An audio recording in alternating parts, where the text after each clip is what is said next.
నమస్తే, మీరు చూస్తున్నది ఎస్వి ఛానల్. నా పేరు శ్రీనివాస్ కొమ్మన. ఇక ఈరోజు ఈ వీడియో నేను చెప్పే విషయానికి వస్తే, నిజాం సాగర్ సాగు ఆయకట్టు కింద ఉన్న వరి సాగు పంటకు నీటిని విడుదల చేసిన మాజీ మంత్రివర్యులు మరియు మాజీ శాసనసభాపతి బాన్సువాడ ఎమ్మెల్యే శ్రీ పోచారం శ్రీనివాసరెడ్డి గారు ఈరోజు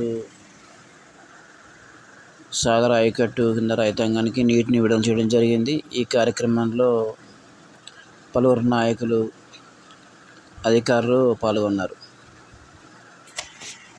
రాష్ట్రంలో ఇప్పటివరకు ఏ ఆయకట్టు పరిధిలో ఉన్న పంటలకు కూడా నీటిని విడుదల చేయలేదని, నిజాం సాగర్ ఆయకట్టు పరిధిలోనే ముందస్తుగా నాట్లు వేస్తారు కాబట్టి నీటిని విడుదల చేస్తున్నామని చెప్పారు. ఈ సందర్భంగా నీటి విడుదలకు సహకరించిన ముఖ్యమంత్రికి మరియు మంత్రులకు ధన్యవాదాలు తెలియజేశారు.